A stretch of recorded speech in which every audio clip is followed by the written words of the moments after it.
बिस्मिल्लाहिर्रहमानिर्रहीम। अस्सलाम वालेकुम स्टूडेंट्स। आज हम पढ़ेंगे 9th class chemistry chapter number 1 fundamentals of chemistry. Chemistry के बुनियादी असूल में आज का हमारा टॉपिक है atomic number and mass number. Atomic number और मास नंबर के टॉपिक में हम सबसे पहले एटॉमिक नंबर को समझेंगे कि एटॉमिक नंबर क्या होता है। डेफिनेशन है number of protons present in the nucleus of an atom called atomic number. किसी भी एटम के न्यूक्लियस में मौजूद प्रोटॉन्स की तादाद को एटॉमिक नंबर कहते हैं। जैसे कि हम पहले पढ़ चुके हैं कि एटम की जो शेप होती है राउंड शेप होती है। एटम 3 सब पार्टिकल से मिलकर बना है, प्रोटॉन, न्यूट्रॉन एंड इलेक्ट्रॉन। और प्रोटॉन और न्यूट्रॉन हमेशा एटम के न्यूक्लियस में मौजूद होते हैं और इलेक्ट्रॉन बाहरी शेल्स में गर्दिश करते हैं। प्रोटॉन के ऊपर पॉजिटिव चार्ज जबकि इलेक्ट्रॉन के ऊपर नेगेटिव चार्ज होता है, न्यूट्रॉन के ऊपर कोई भी चार्ज नहीं होता। अब हमने इनके सब पार्टिकल्स की बात करनी है कि इनके सब पार्टिकल्स को हम क्या बोलते हैं। और जो हमारा टॉपिक है वो है एटॉमिक नंबर। हमने डेफिनेशन में अभी पढ़ा है कि कोई भी एटम है उसके न्यूक्लियस में जितने प्रोटॉन्स हैं, प्रोटॉन्स की तादाद जितने प्रोटॉन्स पाए जाएंगे वो हमारा एटॉमिक नंबर कहलाएगा। और हमने ये भी पढ़ा है कि number of protons equal to number of electron. जितने प्रोटॉन होते हैं उतने ही इलेक्ट्रॉन होते हैं, जितने अंदर पॉजिटिव चार्जेस होते हैं उतने ही हमारे नेगेटिव चार्जेस होते हैं, दोनों आपस में कैंसिल आउट हो जाते हैं।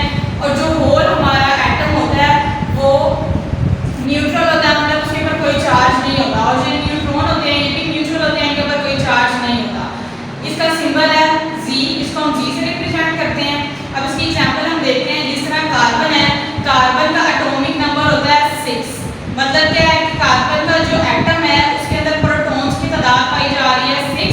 इसके अंदर 6 प्रोटॉन्स है, मतलब इसका एटॉमिक नंबर क्या बनेगा 6। अब हम जब यहाँ पे जी लिख रहे हैं तो ये किसको रिप्रेजेंट कर रहा है, एटॉमिक नंबर को रिप्रेजेंट कर रहा है। और जब हम जी इक्वल टू 6 लिखेंगे तो 6 हमें याद आना चाहिए कि 6 किसका एटॉमिक नंबर है, कार्बन का। मतलब अगर हम लिखें जी इक्वल टू 6 तो किस एटम की बात हो रही है, कार्बन एटम की बात हो रही है। और किससे रिलेटेड बात हो रही है कि इसके एटम के न्यूक्लियस में प्रोटॉन की जो तादाद है वो 6 है।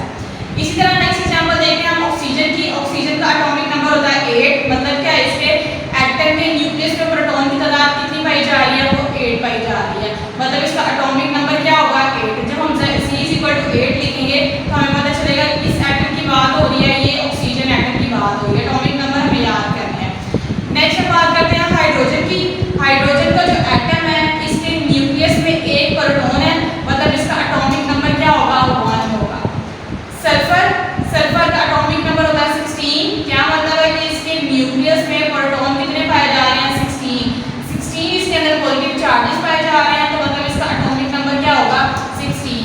तो मतलब क्या है कि कोई भी एटम है उसके न्यूक्लियस में जितने प्रोटॉन पाए जा रहे हैं उसको हम बोलते हैं ये इसका एटॉमिक नंबर है। और उसको हम रिप्रेजेंट किससे करते हैं, C से रिप्रेजेंट करते हैं। अब हम बात करेंगे मास नंबर की। मास नंबर क्या होता है, the sum of number of protons and neutrons present in the nucleus of an atom. Atom के न्यूक्लियस में मौजूद प्रोटॉन्स और न्यूट्रॉन्स की मजमूई तादाद। सम कहते हैं मजमुआ, मजमुआ मतलब जमा को।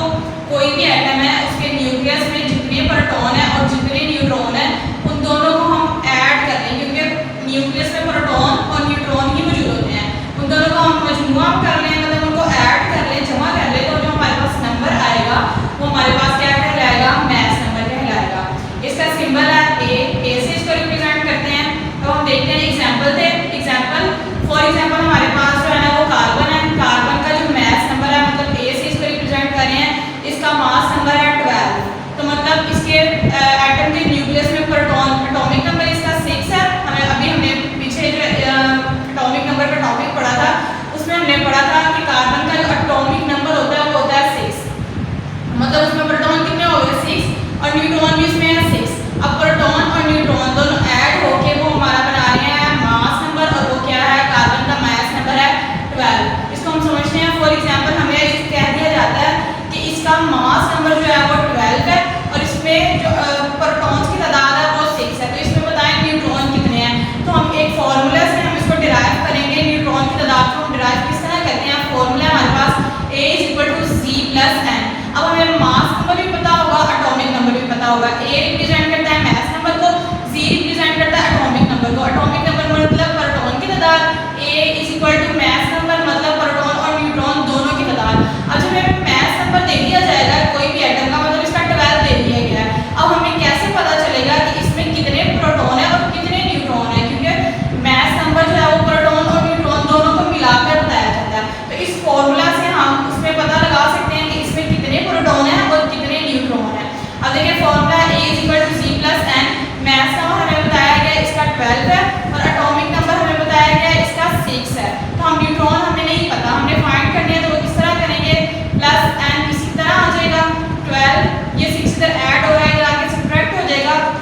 हमने फाइंड करना है इसमें न्यूट्रॉन्स कितने हैं, तो हम फॉर्मूला लगाएंगे A = Z + n। Mass number उन्होंने हमें बताया इसका क्या है 1, और अभी हमने एटॉमिक नंबर भी इसका पढ़ा था, एटॉमिक नंबर भी इसका कितना होता है 1। अब हमने न्यूट्रॉन फाइंड करने इसमें कितने हैं, तो 1 ये इधर आगे माइनस में हो जाएगा, -1 = n, 1 में से 1 माइनस करेंगे तो 0, तो न्यूट्रॉन इसमें हो गए 0। ये स्पेशल केस है हाइड्रोजन एटम का। हाइड्रोजन एटम का एक स्पेशल केस ये है कि ये वाहिद एटम है जिसके न्यूक्लियस में सिर्फ एक ही प्रोटॉन होता है, न्यूट्रॉन कोई भी नहीं मौजूद होता, सिर्फ एक ही इसके अंदर पॉजिटिव चार्ज पाया जाता है। अब हमने देखा कि अगर हमें किसी भी एटम का मास नंबर बता दिया जाए तो उसके अंदर हम न्यूट्रॉन किस तरह फाइंड करेंगे, क्योंकि अभी हमने जो डेफिनेशन में पढ़ा था, हमने पढ़ा था कि प्रोटॉन और न्यूट्रॉन की मजमूई तादाद। अब मजमूई तादाद में हमें नहीं पता कि उसमें प्रोटॉन कितने हैं और न्यूट्रॉन कितने हैं, तो हम किस तरह से फाइंड कर सकते हैं, वो हम इस फॉर्मूला से फाइंड कर सकते हैं। कब फाइंड कर सकते हैं, जब हमें उसका मास नंबर भी पता होगा और एटॉमिक नंबर भी पता होगा। हमें ये दोनों पता होंगे तो हम न्यूट्रॉन की जो तादाद है वो हम इजीली फाइंड कर सकते हैं इस फॉर्मूला में पुट करके। अब एक एग्जांपल है मास नंबर और एटॉमिक नंबर वाले टॉपिक में, एग्जांपल है 1.1। इसका हमें डाटा दिया गया कि कोई भी एक एलिमेंट है, उसका मास नंबर है 238 और एटॉमिक नंबर है 92। हमें फाइंड करना है, क्या फाइंड करना है, नंबर ऑफ प्रोटॉन्स फाइंड करने हैं, नंबर ऑफ न्यूट्रॉन्स फाइंड करने हैं। उन्होंने हमें मास नंबर भी दे दिया और एटॉमिक नंबर भी दे दिया। उन्होंने हमें क्या है कि इसमें बताया प्रोटॉन कितने हैं और न्यूट्रॉन कितने हैं। तो नंबर ऑफ प्रोटॉन्स हमें जाहिर हो रहे हैं, C किसको रिप्रेजेंट करता है, नंबर ऑफ प्रोटॉन्स को एटॉमिक नंबर को रिप्रेजेंट करता है। एटॉमिक नंबर किसको डेफिनेशन में हमें पढ़ा था, atomic number is the number of proton present in the nucleus of an atom. तो Z = 92, मतलब प्रोटॉन कितने हैं इसमें 92। अब हमने मास नंबर से इसके न्यूट्रॉन फाइंड करने हैं, फॉर्मूला यूज करेंगे A = Z + n। अब A हमें इन्होंने कितना दिया हुआ है 238 हम इसकी वैल्यू पुट करेंगे। Z हमें क्या दिया हुआ है 92 वैल्यू पुट करेंगे प्लस n 238, ये इधर ऐड हो रहा है, इधर आगे सब्ट्रैक्ट हो जाएगा, -92 = n। जब इसको हम से माइनस करेंगे तो हमारे पास आ जाएगा 146 आ जाएंगे न्यूट्रॉन्स। तो इस तरह इस फॉर्मूले से हम किसी भी एटम के न्यूट्रॉन फाइंड कर सकते हैं, लेकिन कब, जब हमें उसका मास नंबर और एटॉमिक नंबर पता होगा। अब हमारा टॉपिक है 1.2.3 relative atomic mass and atomic mass unit. अब रिलेटिव एटॉमिक मास किसको बोलते हैं, रिलेटिव कहते हैं किसी रिश्तेदारी को, ताल्लुकदारी को कहते हैं, किसी से रिलेट करने को कहते हैं। एटॉमिक मतलब एटम, मास मतलब मास, मतलब हमने कोई भी एटम है उसका एटॉमिक मास किस तरह से फाइंड करना है। अभी हमने अपने प्रीवियस टॉपिक में एटॉमिक मास के बारे में पढ़ा था कि एटॉमिक मास क्या होता है, number of proton and neutron present in the nucleus of an atom. कि हमने किसी भी एटम का जो एटॉमिक मास है वो हमने किस तरह फाइंड करना है। एक एटम है उसका एटॉमिक मास है 1, हाइड्रोजन का जिस तरह 1 है, कार्बन का 12 है, तो ये किस तरह से फाइंड किए गए इनके एटॉमिक मास, वो हमने रिलेट किया। हमने रिलेटिव एटॉमिक मास इसका फाइंड किया, हमने एक एलिमेंट को लिया, उससे रिलेट कर करके हमने दूसरे एलिमेंट के एटॉमिक मास को फाइंड किया। और वो हमने कौन सा एलिमेंट लिया जिसे हमने रिलेट किया, हमने लिया कार्बन 12।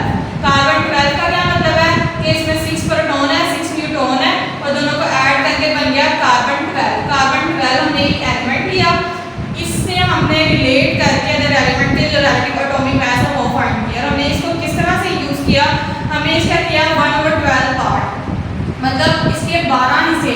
कार्बन 12 को हमने 12 यूनिट्स में डिवाइड कर दिया, लेकिन हमने जरा इसके 12 पार्ट्स बना लिए, 1 2 3 4 5 6 7 8 9 10 11 12। हमने इसको 12 पार्ट्स में डिवाइड कर लिया। ये इस तरह हो नहीं सकता, हम कार्बन जो है इसको मजीद तोड़-फोड़ इसकी नहीं कर सकते। जैसे हम हाइपोथेटिकल सिचुएशन हम ले रहे हैं कि हमने कार्बन 12 के हमने 12 पार्ट्स कर लिए, और इसका जो 1 पार्ट है इसको हम कहते हैं कि ये जो है ये 1 AMU के इक्वल है। AMU किसको रिप्रेजेंट करता है, एटॉमिक मास यूनिट। अब जो रिलेटिव एटॉमिक मास है उसके यूनिट को हम बोलते हैं एटॉमिक मास यूनिट। हम जो भी एटम का मास फाइंड करेंगे उसके साथ जो हम यूनिट लगाएंगे वो हम AMU लगाएंगे, मतलब रिलेटिव एटॉमिक मास यूनिट। और ये जो 1 AMU है ये इक्वल होता है 1.66 × 10⁻24 के, मतलब इसका जो एक पार्ट है ये किसके इक्वल है, 1.66 × 10⁻24 के इक्वल है इसका एक यूनिट। इसी तरह सेकंड यूनिट भी इसके इक्वल है, थर्ड भी, इस तरह सारे यूनिट्स जो है वो इसके इक्वल है। मतलब क्या है कि किसी भी एटम का जब हमने मास साथ जो हमने यूनिट लगाना है वो हमने लगाना है AMU। अब हमने इसको किस तरह से फाइंड किया, हमने एक मेजरिंग बैलेंस लिया, एक साइड पे हमने कार्बन 12 को रखा, दूसरी साइड पे हम अदर एलिमेंट किसी भी एलिमेंट को रखते गए। जब वो उसके इक्वल आ गया उसका एक एक यूनिट उठा के हमने इसके अंदर रखते जाना है, जैसे जैसे वो इक्वल आता जाएगा वो उसका एटॉमिक मास बनता जाएगा। इसको समझने के लिए हम एक क्लिप देखेंगे जिससे हमें मजीद इसका जो कॉन्सेप्ट है वो क्लियर हो जाएगा। Relative atomic mass and standard unit. How can you find the mass of 1 kg vegetable? 1 kilo सब्जी का मास हम किस तरह फाइंड कर सकते हैं? एक साइड पे हम मेजरिंग बैलेंस में 1 kg का बाउट रखेंगे, दूसरी साइड पे 1 kg वेजिटेबल रखेंगे। तो जब वो इक्वल आ जाएंगी दोनों साइड्स, वो मतलब क्या है कि ये तवाज़न में है, बराबरी में है, इक्विलिब्रियम में है। The mass of 1 vegetable is equal to 1 kg. The mass of vegetable relative compared to 1 kg. kg is a standard unit.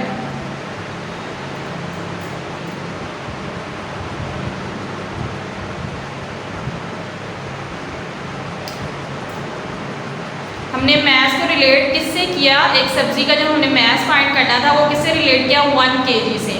Can we find the mass of an atom? क्या हम एक एटम का mass find कर सकते हैं kg के unit में? No, you can't find the mass of an atom kg, क्योंकि kg जो है वो बहुत बड़ा यूनिट है, atom is too small. Find the mass of an atom, atom of carbon 12। अब इसको हमने कार्बन 12 क्यों कहा है? मास नंबर इसका है 12, प्रोटॉन इसमें है 6, न्यूट्रॉन भी इसमें है 6, तो इसका मास नंबर क्या बन गया, 12।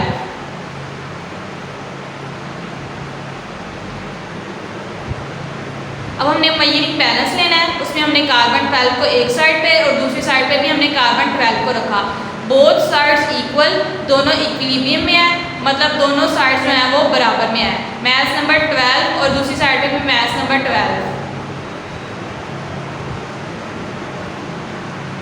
अब हमने इसको कर लिया डिवाइड कार्बन इनटू 12 यूनिट्स। हमने इसको कार्बन जो 12 था इसको हमने 12 यूनिट्स में डिवाइड कर लिया, तो फिर भी दोनों साइड जो हैं वो इक्वल आ रही हैं। मतलब अगर हम एक कार्बन 12 अकेला लेते हैं या फिर उसके 12 पार्ट्स कर लेते हैं, तब भी वो दोनों इक्विलिब्रियम में ही होंगे। उनका वेट, उनके जो मास नंबर है उसमें कोई भी कमी नहीं आएगी। Both sides are in equilibrium.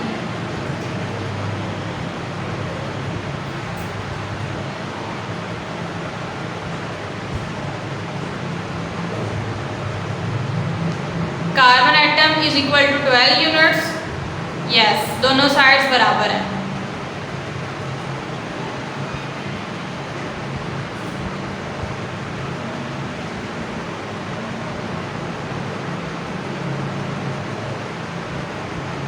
Mass of 1 carbon atom is equal to 12 units. एक कार्बन एटम का जो मास है वो किसके बराबर है, 12 यूनिट्स के, और वो 12 यूनिट्स भी किसके हैं, कार्बन के ही हैं। तो इसको हम एज अ स्टैंडर्ड यूनिट्स ले लेते हैं किसी भी दूसरे एटम का मास फाइंड करने के लिए।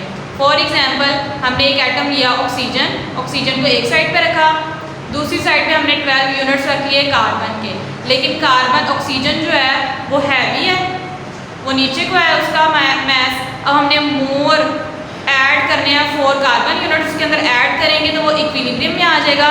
मतलब क्या हुआ कि mass of 1 oxygen atom is equal to 16 units. तो अब ऑक्सीजन का जो मास है वो कितना हो गया, 16। दूसरी साइड पे हमने सोडियम एटम को लिया, उसका जो हमने उसके अंदर यूनिट रखे वो 23 यूनिट रखे। Mass of 1 sodium atom is equal to 23 units of carbon. Carbon के 23 यूनिट्स इक्वल है सोडियम के, मतलब सोडियम का जो एटॉमिक मास है वो 23।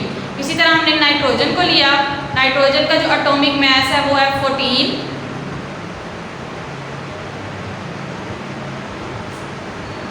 मास of 1 nitrogen atom is equal to 14 units of carbon.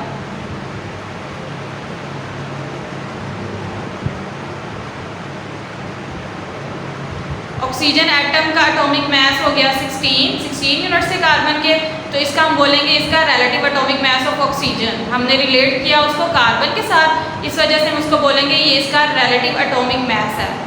इसी तरह सोडियम को हम relative atomic mass of sodium बोलेंगे क्योंकि हमने उसको रिलेट किया कार्बन के यूनिट्स के साथ।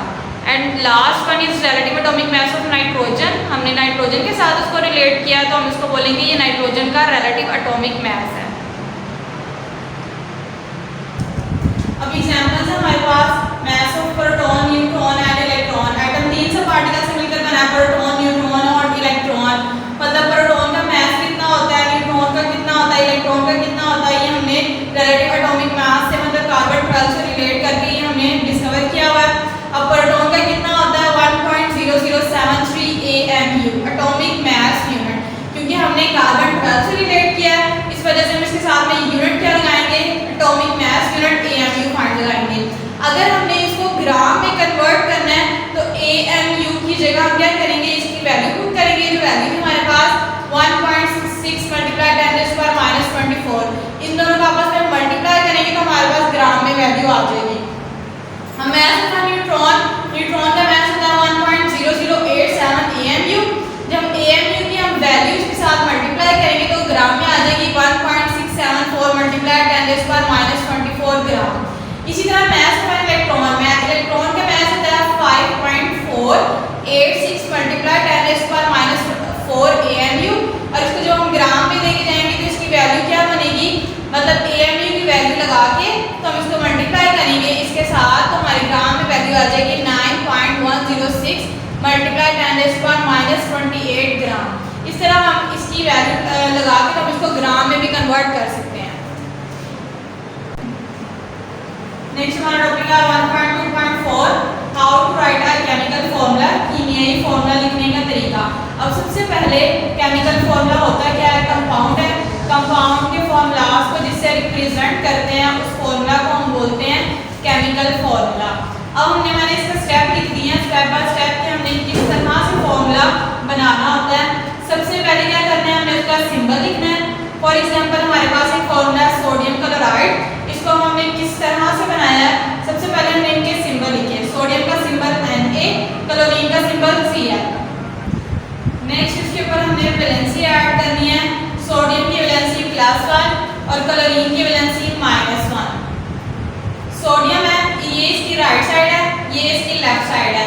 सोडियम के हम इसकी राइट कॉर्नर पे इसकी वैलेंसी लिखेंगे +1 और क्लोरीन की हम राइट कॉर्नर पे लिखेंगे इसकी -1।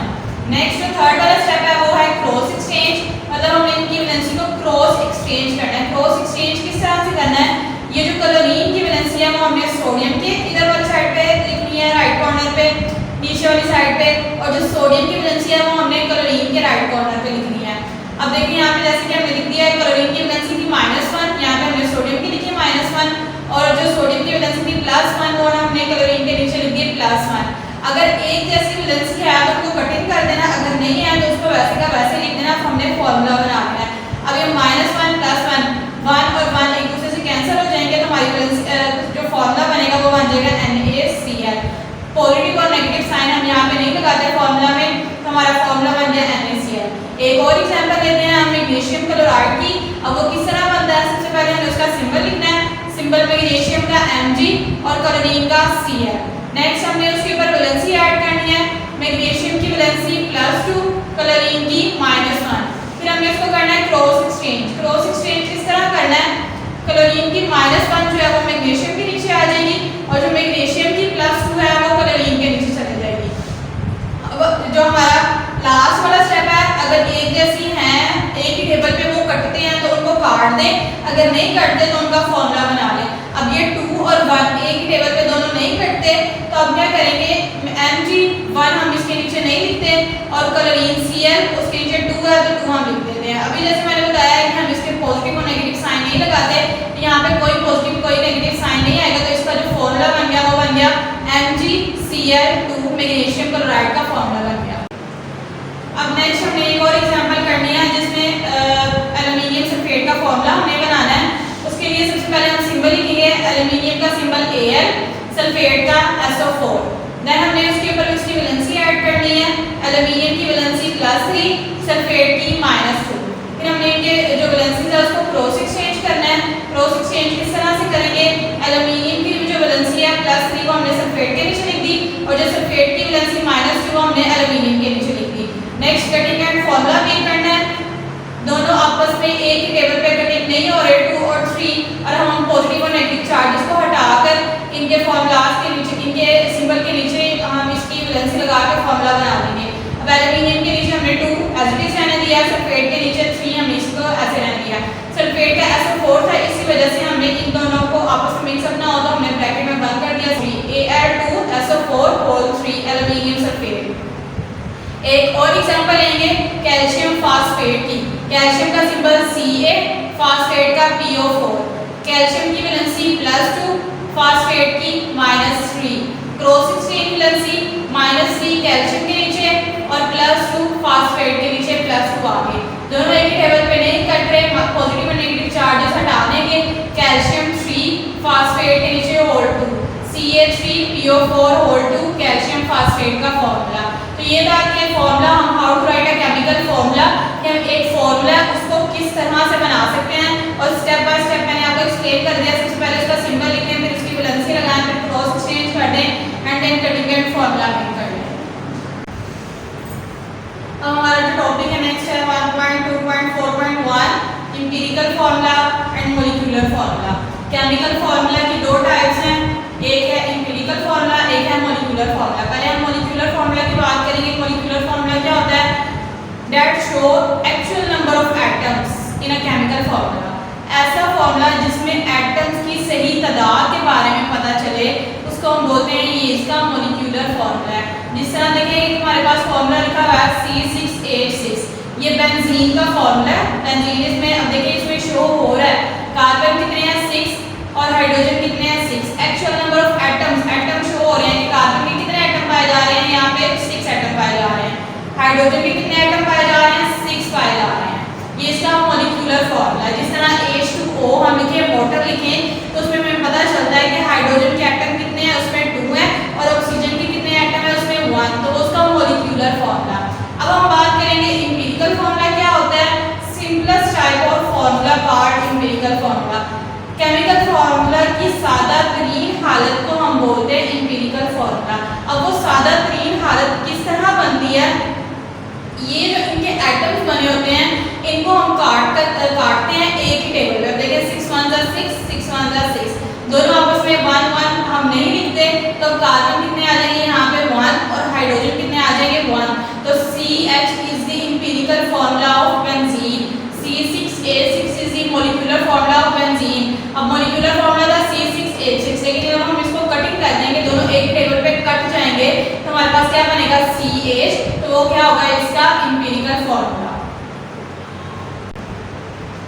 अब नेक्स्ट एग्जांपल लेंगे हम ग्लूकोज की C6H12O6। अब इसमें देखें C6H12O6 का मॉलिक्यूलर फार्मूला है ग्लूकोज का।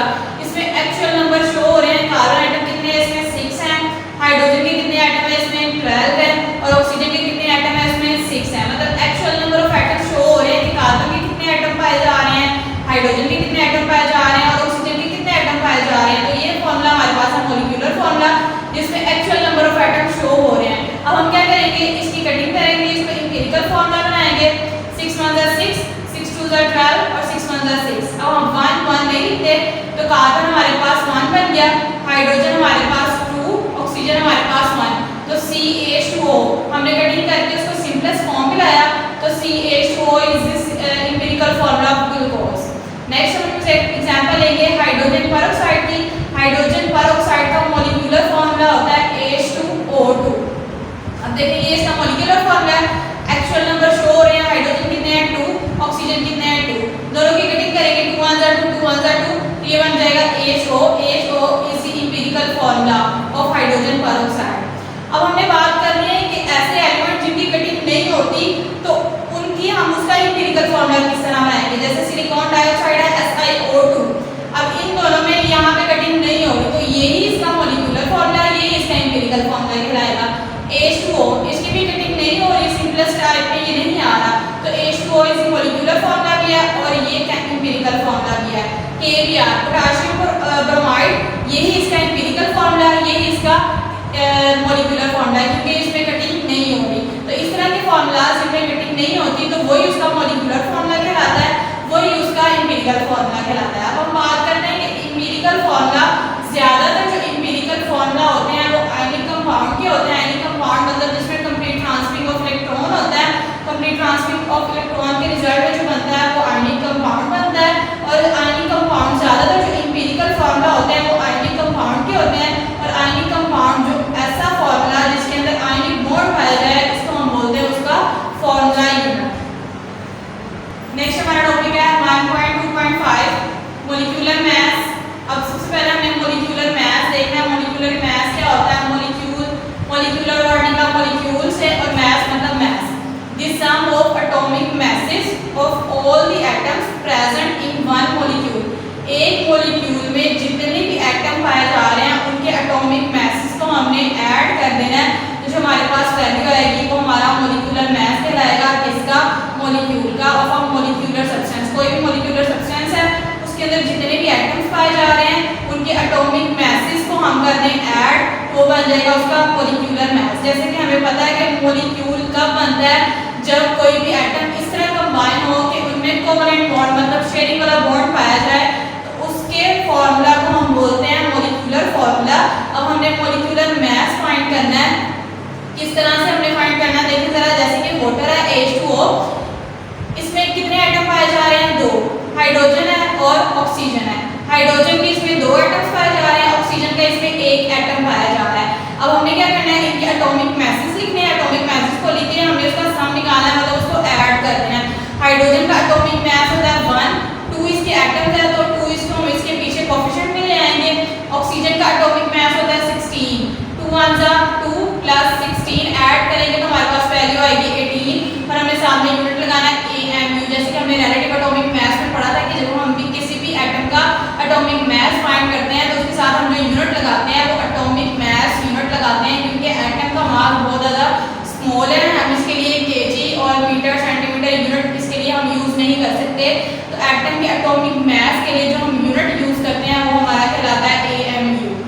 इसी तरह नेक्स्ट एग्जांपल है कार्बन डाइऑक्साइड की। CO2 कार्बन डाइऑक्साइड में कार्बन का एटॉमिक मास है 12 प्लस ऑक्सीजन का एटॉमिक मास 16। ऑक्सीजन के 2 एटम्स पाए जा रहे हैं तो इसको हम इसके शुरू में लिख देंगे। तो 12 प्लस 16 मल्टीप्लाइड टू 32, दोनों को ऐड करेंगे तो हमारे पास जो वैल्यू आएगी वो होगी 44 AMU। नेक्स्ट एग्जांपल है 1.2। हमने नाइट्रिक एसिड का मॉलिक्यूलर मास फाइंड करना है HNO3 का, जिसमें हाइड्रोजन का एटॉमिक मास है 1 AMU, नाइट्रोजन का एटॉमिक मास है 14 AMU और ऑक्सीजन का एटॉमिक मास है 16 AMU। हमने इसको फाइंड करना है। इनकी जो एटॉमिक मासेस हैं वो पुट कर देने हैं। हाइड्रोजन का 1 प्लस नाइट्रोजन का 14, ऑक्सीजन के 3 एटम है, 3 इसके शुरू में आ गया और ऑक्सीजन का एटॉमिक मास है 16 तो 16 हमने लिखा। 14 प्लस 1 15 प्लस 16 मल्टीप्लाई 3 48, दोनों को ऐड करेंगे तो 63 AMU हमारे पास नाइट्रिक एसिड का मॉलिक्यूलर मास आ जाएगा। अब हम बात करेंगे फॉर्मूला मास की। अब फॉर्मूला मास पहले हम बात करते हैं किसका होता है। ये सेम मॉलिक्यूलर मास जैसे ही है, जैसे हमने मॉलिक्यूलर मास फाइंड किए थे इसी तरह हमने फॉर्मूला मास फाइंड करना है। लेकिन उसमें और इसमें डिफरेंस क्या है, क्यों हमने नाम चेंज किए हैं? मॉलिक्यूल जो होता है उसमें कोवलेंट बॉन्ड पाया जाता है, जबकि जो फॉर्मूला मास है उसमें आयनिक बॉन्ड पाया जाता है। देखिए जरा इसकी definition, the sum of atomic masses of all the atom present in one formula unit of a substance. कोई भी सब्सटेंस है उसके वन फॉर्मूला यूनिट में, फॉर्मूला यूनिट किसका होता है? आयनिक बॉन्ड का होता है। तो इस तरह के फॉर्मूलाज जिनमें आयनिक बॉन्ड पाया जाता है उसको हम बोलते हैं ये इसका फॉर्मूला यूनिट है। उसमें जितने भी एटम प्रेजेंट है उनके जितने भी एटॉमिक masses हैं उनका हम सम कर देंगे तो वो उसका क्या बन जाएगा? Formula mass. सेम उसी तरह है मॉलिक्यूलर मास जैसे, लेकिन बस इसमें इसका नाम जो है फॉर्मूला मास है। क्यों है? क्योंकि जितने भी आयनिक बॉन्ड है उनमें फॉर्मूला मास से पाया जाता है। आयनिक बॉन्ड आयनिक कंपाउंड है उनके हमने फॉर्मूला मास कैसे डिस्कवर करने हैं। सोडियम है, इसका एटॉमिक मास है 23, क्लोरीन का 35.5, दोनों को ऐड करेंगे तो हमारे पास वैल्यू आ जाएगी 58.5 AMU एटॉमिक मास यूनिट। इसके लिए भी हमने वही यूनिट यूज करना है, A for atomic, M for mass, U for unit. Calcium carbonate है, कैल्शियम का सिंबल एटॉमिक मास होता है 40, कार्बन का 12, ऑक्सीजन का 16। ऑक्सीजन के 3 एटम है तो 40 प्लस 12 52 प्लस 16 मल्टीप्लाई 3 48, दोनों को ऐड कर देंगे तो 100 AMU कैल्शियम कार्बोनेट का एटॉमिक मास आ जाएगा। एग्जाम्पल है 1.3 जिसमें हमें पोटाशियम सल्फेट दिया हुआ है, हमें कहा गया है कि इसका एटॉमिक मास फाइंड करें। तो हम किस तरह से फाइंड करेंगे? पोटाशियम है, पोटाशियम का एटॉमिक मास 39 AMU, सल्फर का 32 AMU और ऑक्सीजन का 16 AMU। तो हमने इसके पोटाशियम सल्फेट का फॉर्मूला, पोटाशियम का एटॉमिक मास 39 पुट करेंगे, 2 इसकी पावर पीछे चला जाएगा कोफिशिएंट में, प्लस सल्फर का 32, oxygen 16 multiply 4, 39 multiply 2 78 plus 32, 16 multiply 4 64, तीनों को ऐड कर देंगे तो हमारे पास आएगा 174 AMU is the atomic mass of potassium sulphate. अब आज का जो हमारा टॉपिक था वो हमने कवर किया अपना, हमने स्टार्ट किया था atomic number and atomic mass से हमारा टॉपिक था, जिसमें हमने एटॉमिक नंबर और एटॉमिक मास हमने देखे कि हम किस तरह से उनको फाइंड कर सकते हैं। फिर हमने रिलेटिव एटॉमिक मास और एटॉमिक मास यूनिट हमारा टॉपिक था। देन हमें how to write a chemical formula, कि एक केमिकल फॉर्मूला किसी भी एलिमेंट का जो है उसके सिंबल लिख के हम उसका फॉर्मूला किस तरह से बना सकते हैं। नेक्स्ट हमारा टॉपिक था empirical formula and last molecular formula था। फिर हमारा last one is molecular mass and formula mass, हमने